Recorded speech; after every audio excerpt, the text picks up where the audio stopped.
Hi, friends, and welcome to another episode of Lionsgate Podcast with Sahdi and Omni. I'm Omni. And I'm Sahdi. And today we're going to talk all about the elements: earth, fire, water, air, and the fifth element. First, if you guys have any stories that you want to share with us, or if you have any questions for us, you can email us at sahdiandomni@gmail.com. That's SAHDIANDOMNI@gmail.com. We also have a TikTok under Sahdi and Omni, and hit up our Facebook and give it a like.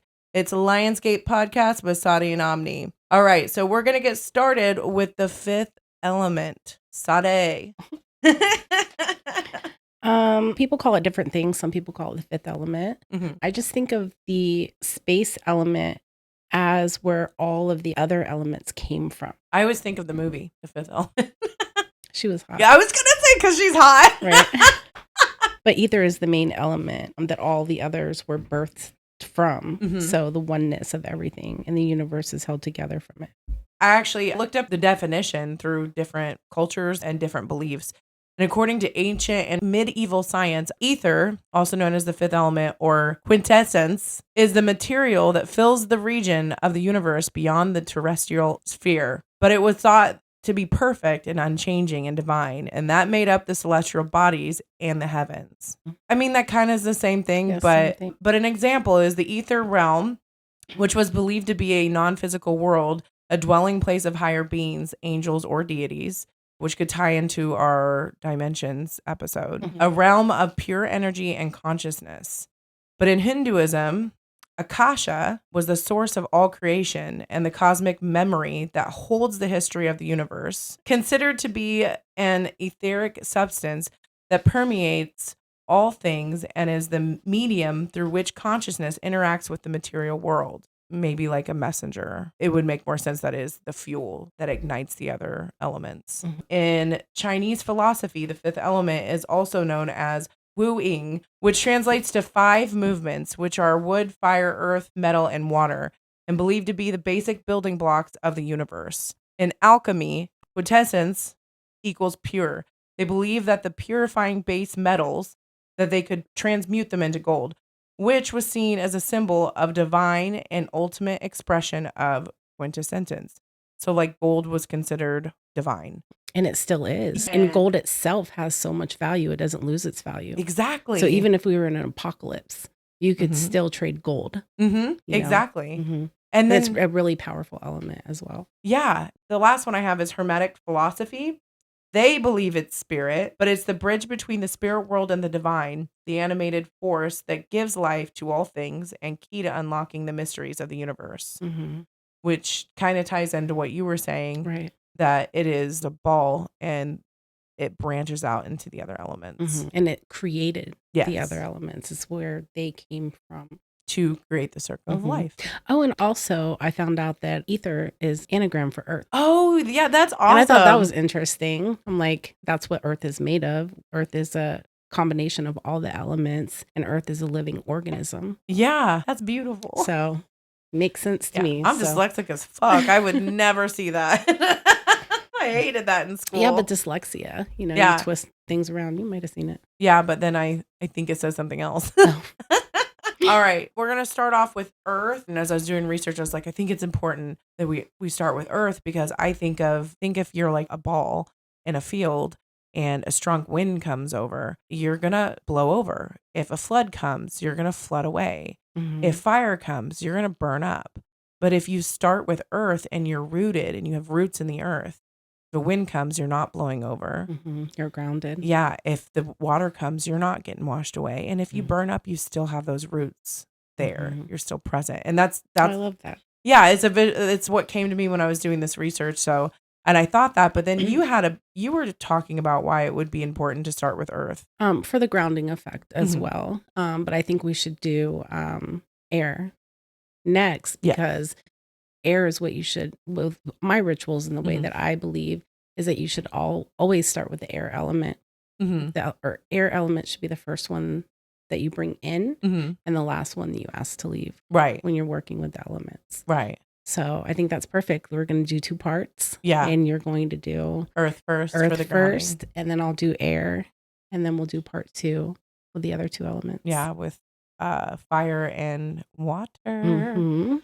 Okay, the zodiacs that are earth signs are Taurus, Virgo, and Capricorn. There's a book called Earth Power by Scott Cunningham, and everything I've ever read from that man is great. He just breaks stuff down into practical pieces, I feel.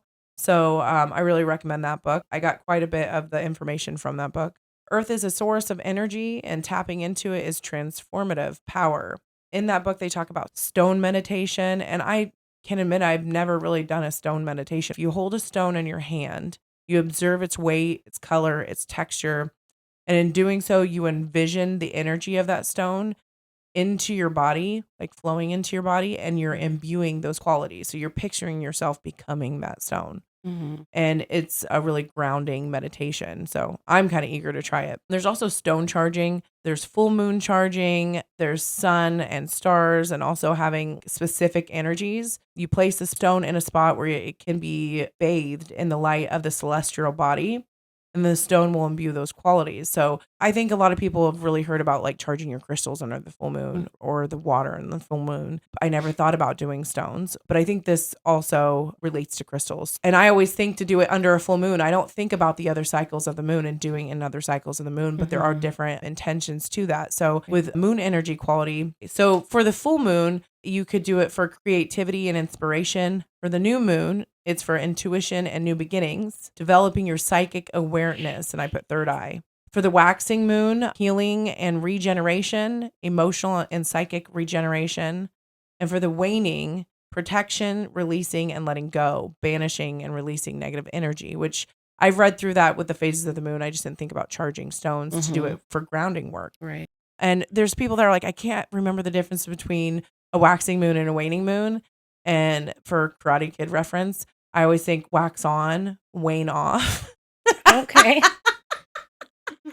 So That's a good way to remember. Yeah, so wax. But yeah, I on. never thought about using stones really either. I mean, I guess I do a little bit, but I've never meditated with a stone before. I have with my crystals. Yes. And they're definitely messages that you can receive through different types of crystals and stuff like that because they hold memory. Yeah. Well, Crystals and stones are in the same category. Yeah, so. I feel like crystals are more like I don't want to say maybe conduit. They're stronger. They hold memory, like you said. We've talked before where you said you speak to the crystals, you speak your intention into them and what they're supposed to do. Right. Because you can have 10 different amethyst stones. Yeah, they have qualities. Program each one to do a certain specific thing for you. Exactly. Yeah, and that's sure. Well, I'm excited about that. I did not know about that. Me too. And I'm gonna try it. This is why we do this. But like little kids nowadays, they like take stones, write little messages on them, and leave them in places. And draw little pictures. There was one. There was a bunch of little stones in the park by my house, and it was for a little kid that died. But it was beautiful that that person passing away was inspiring little kids to write happy messages and spread happiness to other people. So like kind of turn. I love that. Yeah. Okay. So for the sun is associated with vitality, energy, strength, power, success, and confidence. I always charge all my crystals under the full moon. I know you can charge some crystals in the sun, but I didn't think about some of the crystals already being associated with the sun. So like tiger's eye, citrine, carnelian, and sunstone, I guess seems obvious, but those are already associated with the sun. So they're already going to soak up that energy much easier. I am always like charging them under the moon. They're probably like, would you cut it out? Our home is the sun. All right. Thought this was interesting. You can do certain stars. If you're needing guidance, you can use the North Star, Polaris. It gives guidance and direction for important decisions. For protection, Orion. Protection and strength. Inspiration, shooting stars. Okay. So I talked about bringing my family camping and then we ended up seeing shooting stars.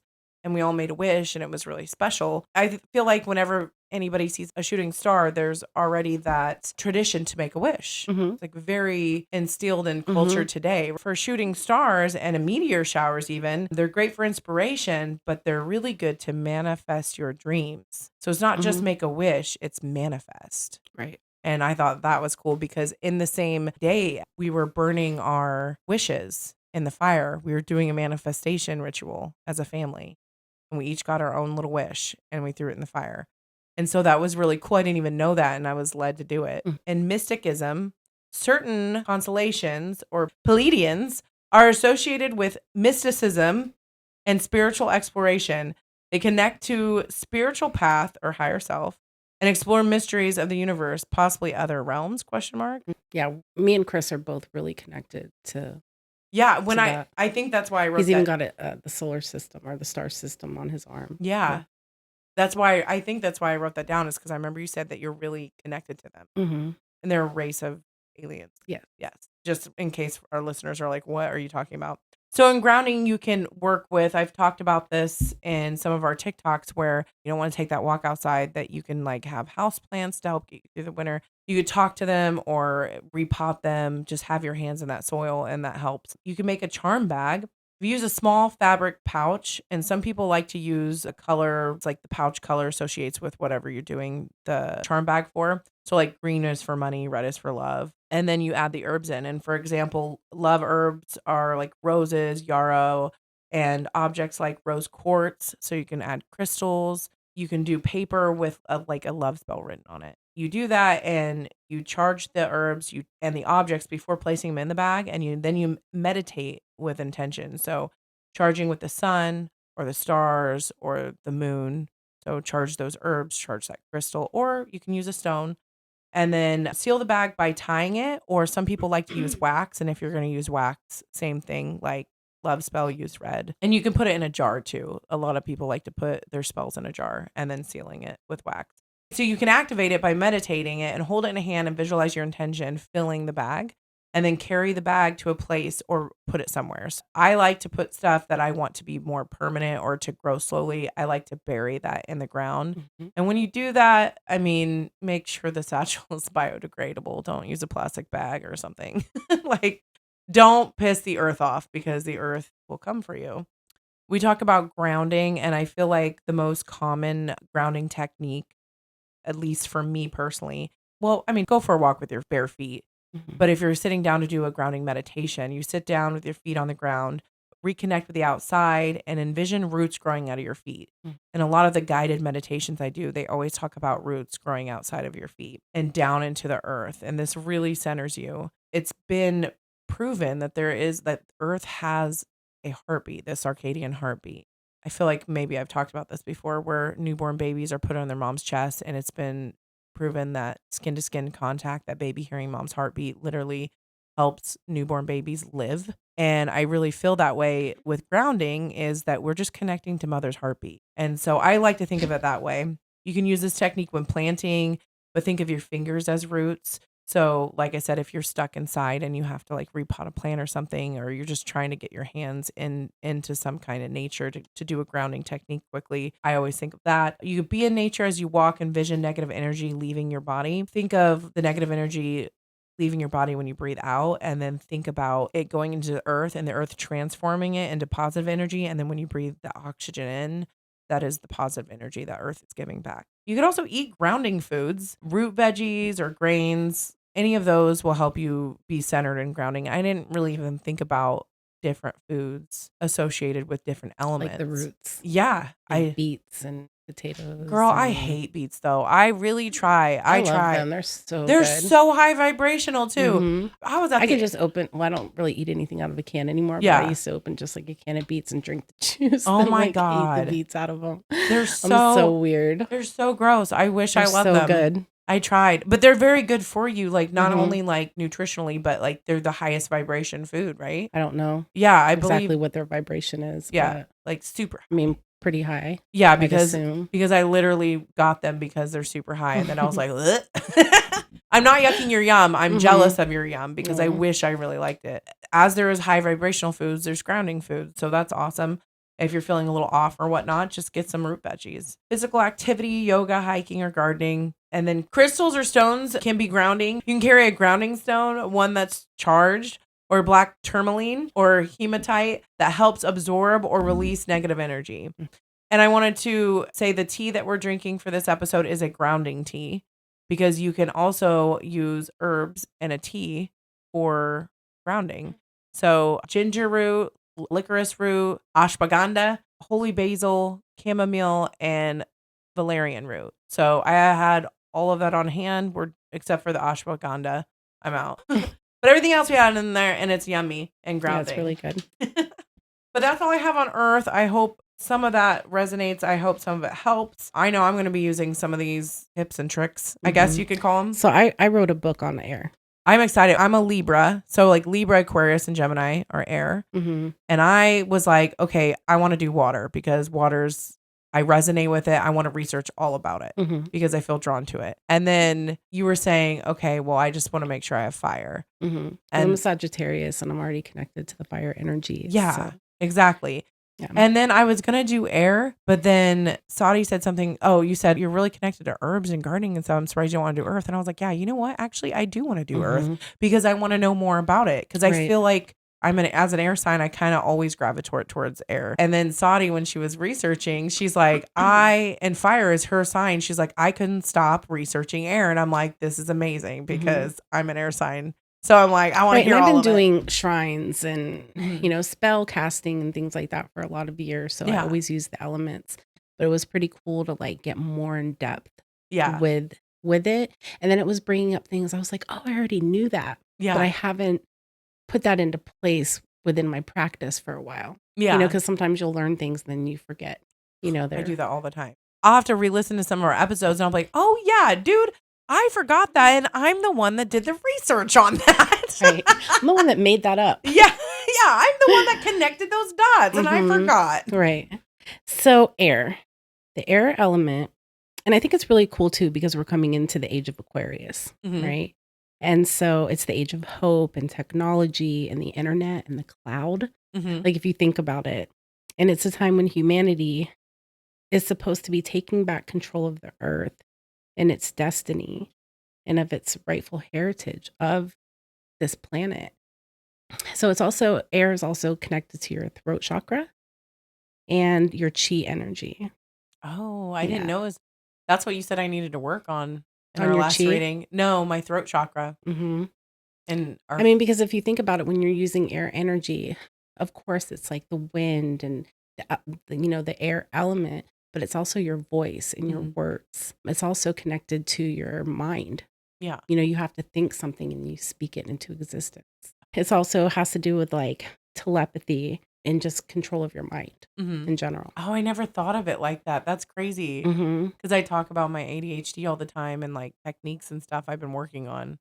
So using your divine words. So we're talking about like writing poetry, mantras, the words that you speak. And I know people hear this all the time, but it's really true. If you knew how powerful your words were, you would never speak another negative word again in your life. Oh, especially about yourself. When you're like, oh, I didn't do a good job or God, I'm stupid. And I'll say that sometimes. And I'm like, where did that come from? Exactly. Yeah. And so your words are casting spells. And so what I've learned recently is when I'm doing my spells and mantras, sometimes I like to do them in a different language. I feel like it holds more power if you do it in a different language. There's like this thing where witches in fairy tales or in movies or in folklore are always thought to do spells in rhyming, right? Where they have to like watch the cauldron bubble. And it's really corny the way they're portrayed. But I really feel like for me, when I'm doing a petition or a spell, I do rhyme it because I feel like that poetry and that creativity you're putting into it makes it more powerful and it resonates more with you. And it doesn't necessarily have to, but sometimes it is. Exactly. Sorry. No, Sorry, it's go ahead. perfectly fine. Yeah. But I was like, yes, I agree with this so much. So yeah, like tapping into that air energy is tapping into that divine source and then using those words. So if you can learn how to speak in Hebrew or Latin, and then you develop a mantra, you say it over and over and over again and say it in a different language. It holds a different energy. I mean, not to really talk shit about the English language, but it's not as powerful. Girl, I will talk shit about it all day. Well, like as some of the other older languages, English just doesn't have a lot of power. So if you could learn a little bit of Hindi or African languages or Swahili, light language even. Do you know about light language? No. Okay. I was like, I will talk crap about the English language every day. Trying to teach my little girl I before E except after C, except for these 100 words, and you're just gonna have to memorize them. Like it is the dumbest language ever. Yeah, it's hard. I mean, my daughter took Mandarin Oh, for a yeah, I year, forgot you said that. and she made an A in Mandarin and a C in English. And I was making fun of her, you know, she was 6th grade. And I was like, English is your first language. And she was like, well, how did you do in English, Mom? And I'm like, yeah, you're right. Oh. You're She right. called I you wasn't even out. taking 2 languages. I was taking Right. 1, English. And Yeah. I struggled. So I'm not saying learn the entire language, but if you can learn Yeah. just certain key words, like Yeah. write a mantra and then look it up in a different language and learn how to pronunciate it, learn how to speak it the way it's supposed to be spoken. I have some of mine that are in Sumerian, and that's the oldest language there is. And I feel like whenever I use that, even though it's a few words, it's super powerful Yeah. for me. So that's tapped into the air energy. I have a few. So Soham is I am. Satanama is birth, life, death, rebirth. It helps to like balance the brain to move through change and cycles with ease. That's beautiful. And so the sound of creation. Yeah. You know, so you can, you know, do your own research and figure that out. Is there different languages that associate with different elements specifically? I don't know. Or- I think language is language. I think it's all Yeah. air. You Yeah, know, that because makes sense. you're thinking these thoughts because it's connected to your mind Yeah. and your intellect. Yeah. And then you're speaking it into existence. Yeah. Another form of air energy is writing as well. Really? Because it's communication. Ah, Right. yeah, communication. Air signs are really big communicators. Oh, and I was going to talk about light language. Oh, yeah. So- Light language. Sorry, go ahead. Light language is, well, it depends on who you ask, really, because people have different ideas of what light language is. But it's called light language because it's how it appears in the inner eye when a person is speaking it. So the words light on fire, or they're like lit up when they're seeing it through their mind's eye. Oh. Have you ever heard of people speaking in tongues? Oh, yeah. When The Holy Spirit is working through them and they're speaking in tongues. And being filled with laughter from spirit. That's the church my dad took me to, is a Pentecostal church. So my first experience in a church was like they were rolling around the ground and talking in tongues, which I'm not making fun of. I'm not poking at. It actually was pretty powerful and beautiful to see, but it was very shocking for me to just walk in for the first time to a church, and that's what I came into. I was like, oh, wow, what's going on? But yeah, to see somebody do it, it can be Yeah. a little scary if you're not used to something like that. Right. Or just like shocking. Some say it's a channel from other realms or beings, star systems, and some people say that it's from their higher self or alien, like fractals of their own self. And each person has their own style of expressing it or ways of transmitting that energy through them and then releasing it out of them through their voice. So some people sing, some people chant, and it's just like this, it sounds like this other language. I have a song that I used to play and I couldn't figure out, I'm like, what language is this? It sounded familiar, but I couldn't really figure out what it was. Right. And then I found out it was light language. And I'm like, oh, so beautiful. That is beautiful. So you could Google it, go on YouTube or look it up, light language. Also, like projection too. Like there's some people that project with their mind, or there's some others that project their voice. Jennifer Hudson, when she sings, she don't need a mic, and she projects. And it's not even just that she sings loudly; it's that she is so powerful with her intention and her words that she cuts through, and it's almost unexplainable. Well, she's definitely tapped into the air energy for sure. Yeah. Because air energy is communication, sound, language, freedom, nourishment, oxygen. It's funny because when I'm guiding certain people and I'm like, you have to learn how to breathe. And I always get the same thing, the resistance. It's like, I breathe naturally all the time. Like I am breathing. But there are certain ways that you can breathe that can completely change your vibration within your body. It can help calm you down, or it can help energize you, depending on how you're breathing. Yeah. Like when my kids were this morning, actually, my daughter was really upset about something and she was like tearing up. And I was like, it's okay. Take a deep breath. And then when they were younger and they would get hurt, I would have them take 3 deep breaths because I would tell them oxygen is healing. And so now when they get hurt or anything, their first reaction is to take 3 deep, long breaths and they visualize the oxygen healing them. Because it's giving you added oxygen to your brain, to your cardiovascular system, your nervous system, your blood, everything. Like Lamaze. Yeah, exactly. So your breath. And it's the most potent air energy, I believe, because it contains a little bit of yourself in each breath. Mm-hmm. So I just wanted to talk a little bit about that. There's poetry, journaling, writing mantras, writing affirmations, talking about doing that in different languages, and then singing and using your voice, speaking things into existence with your voice. The second thing I wanted to talk about with that, different things that you can use as air element, that it's fun, like things that you can use like on your altar or use within your craft to tap into the air element. One of them that everybody knows, feathers. That's the Right. first thing So I that's thought the of. first thing that everybody usually thinks of.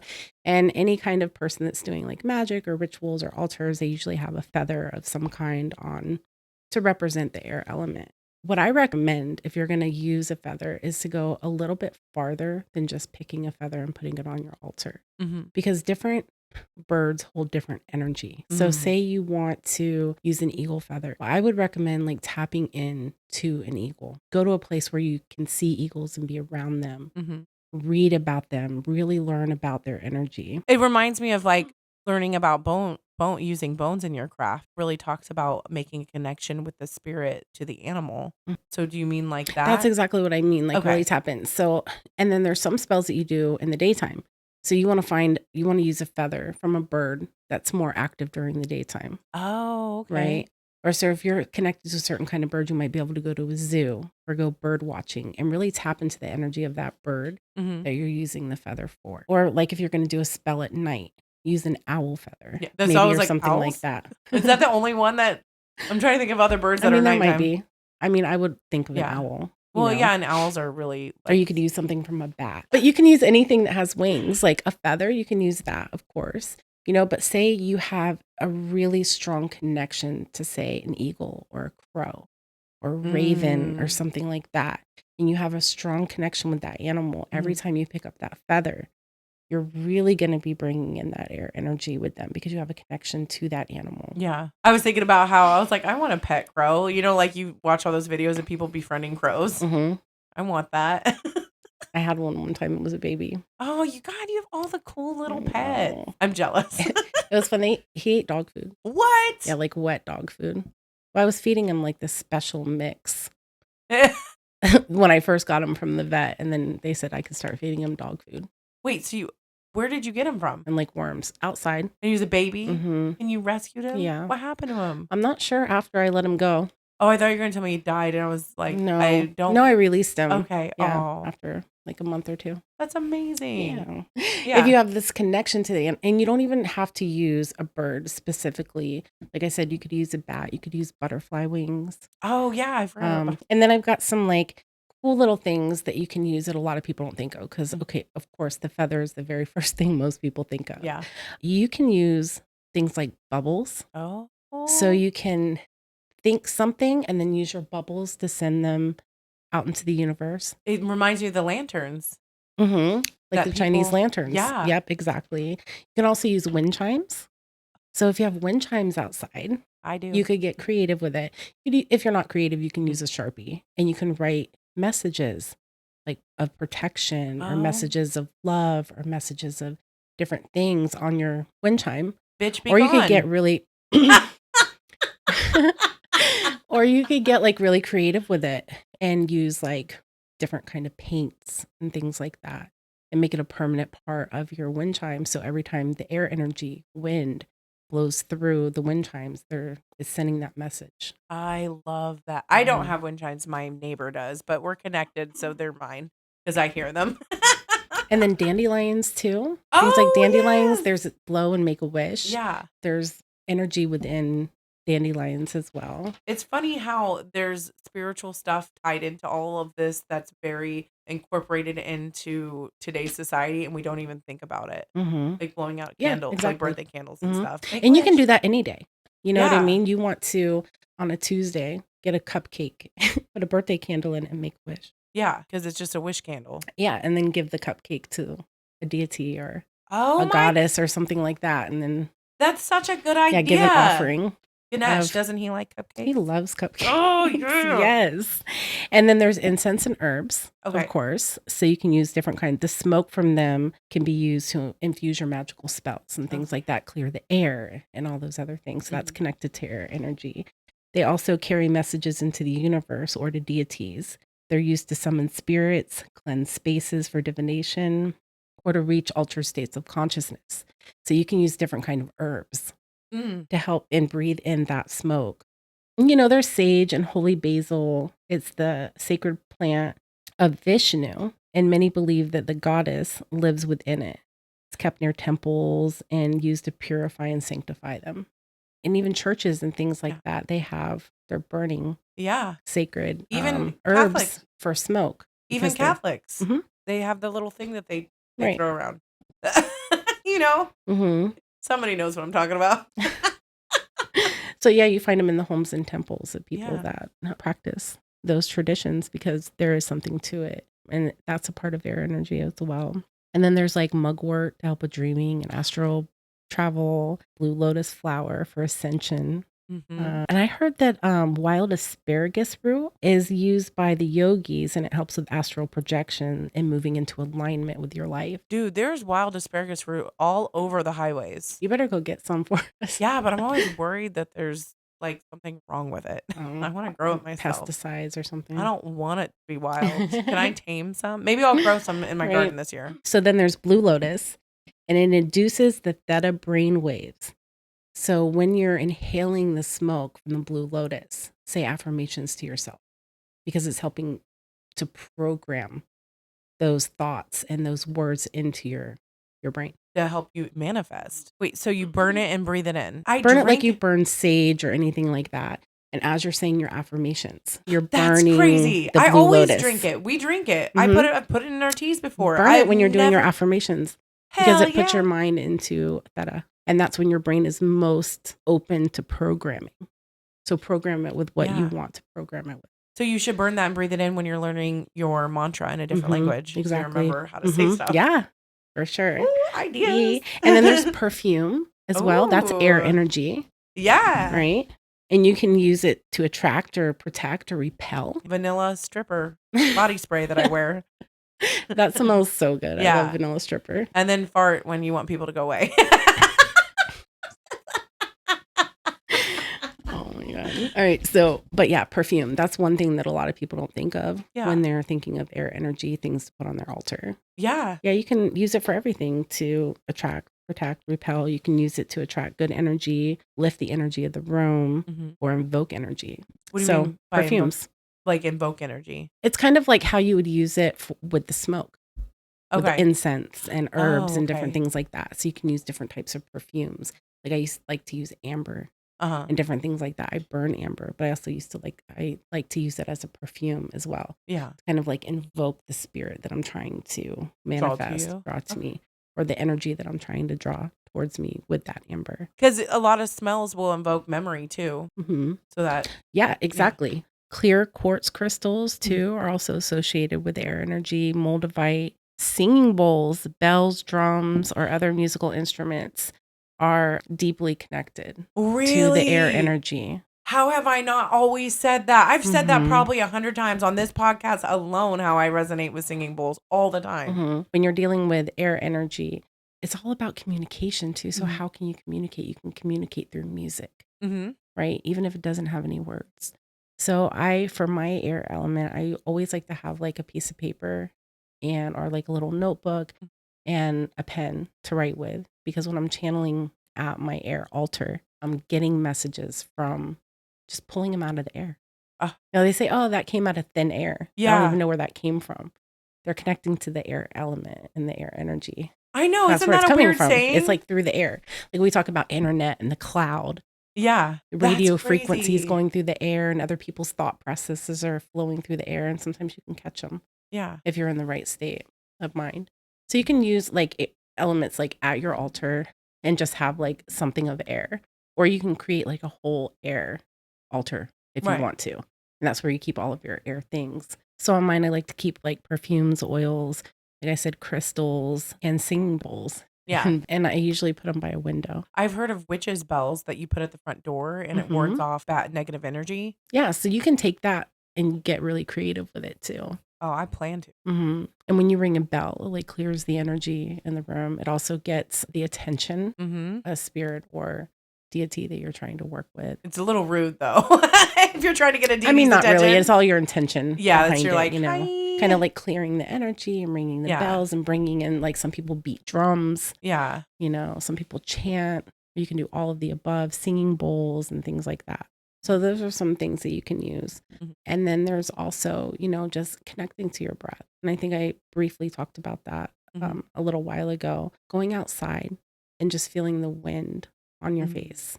Feel how it goes through your hair. Really connect with the air energy just by going outside. Like closing your eyes and feeling the energy of what the wind feels like on your face, how it feels on your body, how it goes through your hair. Breathing it in, you know, taking a big deep breath and holding it in and connecting to that breath and then releasing it.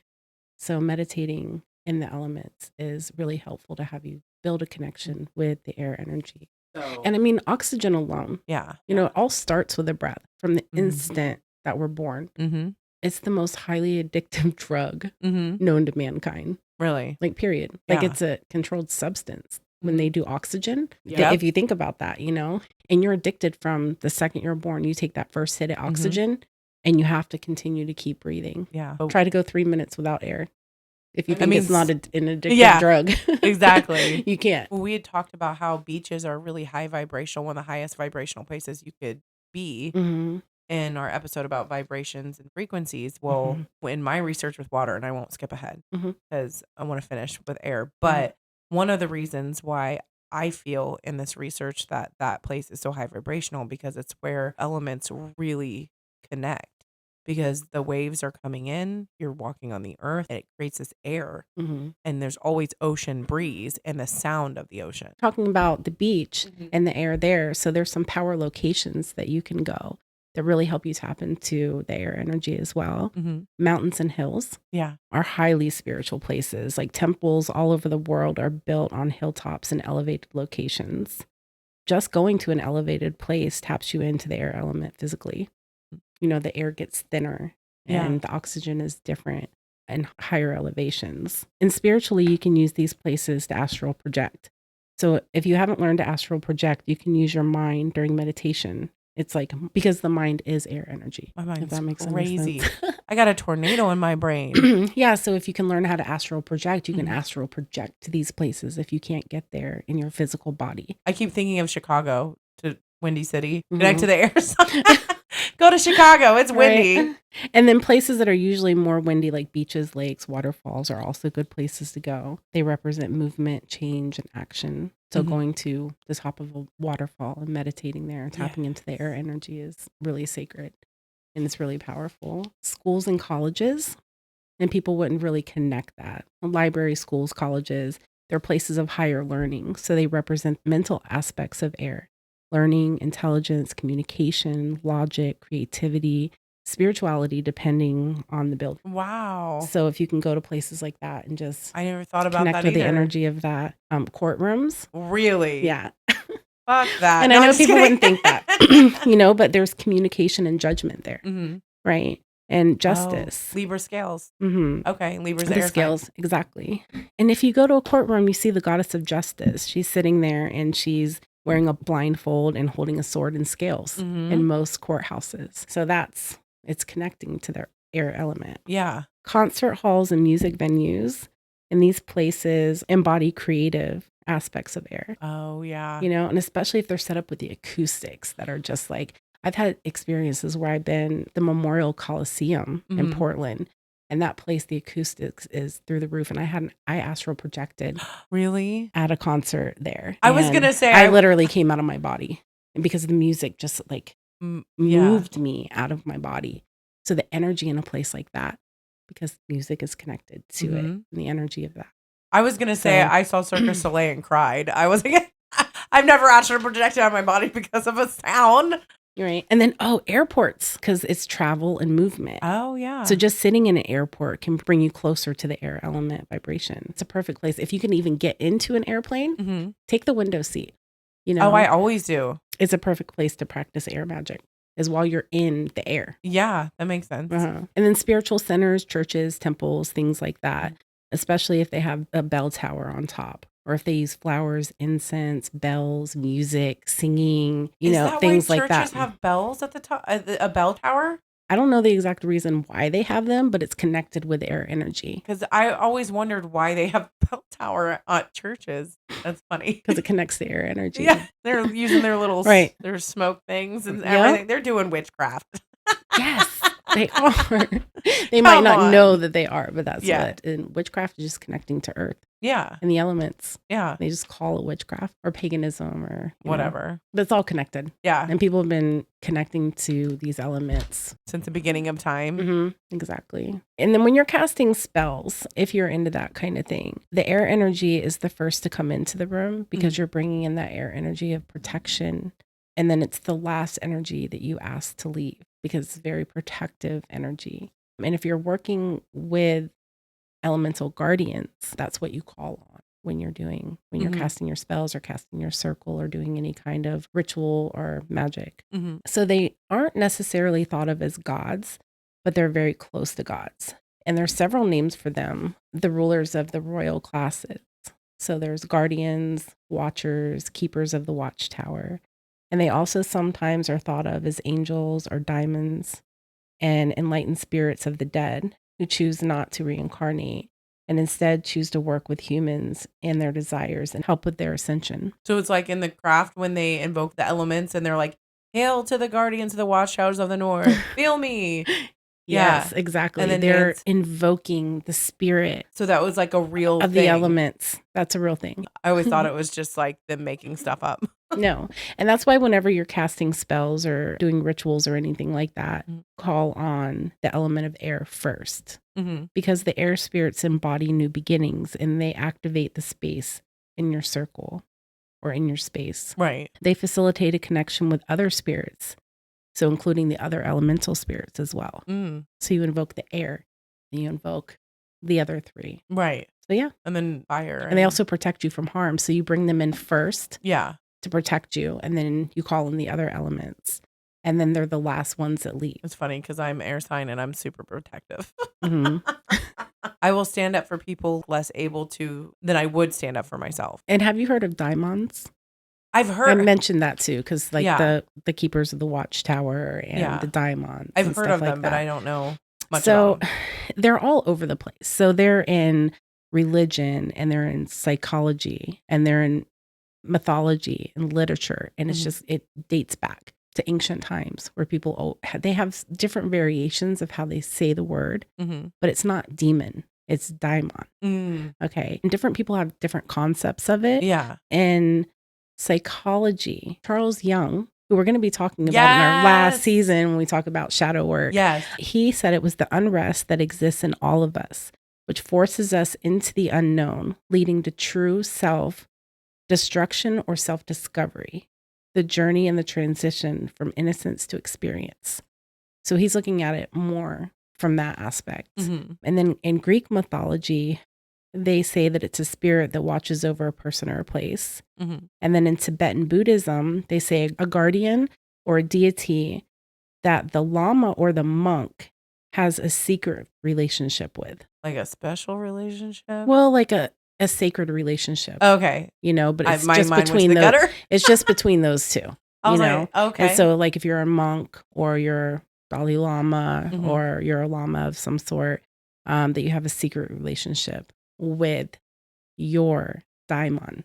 Okay. And it's specifically for them. Okay. And then do they not talk? Well, they're monks. Never mind. They don't talk to anybody. Never mind. That's why it's just between the two of them. They're not allowed to talk anyway. Right. And then in Latin, daimon is called just spirit. It's a lesser god or guiding spirit. So a spirit guide. Okay. Right. And then it's believed in many ancient cultures that the relationship with the soul is the most important relationship that you can have. And living in sync with your inner spirit to be truly happy. Mm. right? So, and some people think that it's their higher self, Mm-hmm. that their daimon is an aspect of themselves in a higher realm, That makes sense. or a guardian, or an angel, or, Yeah. you know, whatever you want to place the name for it. And it's crazy because you've heard, Shine bright like a diamond. oh yeah, Rihanna Yep. and Diamond. And when you really listen to that song, it doesn't sound like she's saying diamond. Right. It sounds like she's saying diamond. Yeah. Just the way she's saying it, it Yep. kind of sounds weird, right? Yeah. And if you really listen to the words of it, I honestly think that she's not talking about a diamond. She's not talking about a star in the sky. She's actually talking about an experience that she had with her daimon. Right. So, And during the Super Bowl, just a she theory. was literally holding up the Illuminati pyramid sign with her hands. mhm. And She they, knows what's up. yeah, they cut away from her. Oh, they did? Yeah, they cut away from her. So it wasn't on during the Super Bowl, but there was Mm. people who took the picture of it from their phones, and there's videos of it everywhere. And they wouldn't put it on there. They cut away from her when she put it up. So yeah, you guys listen to that song. The next time you hear it, Yeah. listen for diamond Yeah. or daimon. And it's spelled Daimon. Hmm. If anybody wanted to research it or look it up yourself or whatever. I think I pronounced it Damon by mistake. But I mean, even in the first line, it's like at first sight, I felt the energy of sun rays, Hmm. right? And then that's sun is connected to God, Yeah. right? Palms raised to the universe. Hmm. In the Bible, they would use palms when the kings and conquerors were coming home, and it was to welcome them. They'd wave palms in the air as symbols of victory. Mm. You know, if you break down what she's saying Yeah. in more of a spiritual way or like metaphoric Yeah. way, and you break it down, and she was like, as we moonshine in Mali. So what is moonshine? So it's distilling spirits, is Mhm. alchemy, right? Mhm. Distill means to purify or extract the most important parts. And then Molly could just be another term for intercourse, Yeah. like having sex, like Mhm. feeling that euphoric feeling. Mhm. And even eye to eye. If you think of it as your higher self Mhm. or something that's directly connected to you and it's your own, Yeah. that's their eye to your eye as one. Right. You know what I mean? Yeah. So I don't know. I could go through the whole song, but I really don't think that she's talking about Twinkle, Yeah. Twinkle, Little Star. Like, Well, I've it's talked deeper about than like that. different artists that I think that are like woke or witches or whatever you want to call Mhm. them. Like Katy Perry and her song about Dark Horse. I'm like, ooh, she a witch. I haven't heard that one. The Dark Horse. I can't remember how it goes, but you have to listen to it. Mhm. When she performed it once, because Katy Perry's awesome, I guess, but like not my thing. But that song, I was like, that's actually a pretty good song. And then she performed it, and I was like, look at her rocking out with that dark feminine energy. Mhm. You know, Right. I felt it then. I haven't so. seen it, but Make a list of like Right. different actors and actresses and musicians that are woke. Right. All right. Well, that's all I have Okay. So on air energy. we're going to wrap up part 1, and then we'll be back for part 2, where we're going to talk about water element Fire. and fire. So Yeah. stay I'm tuned excited. and keep your minds open. Namaste.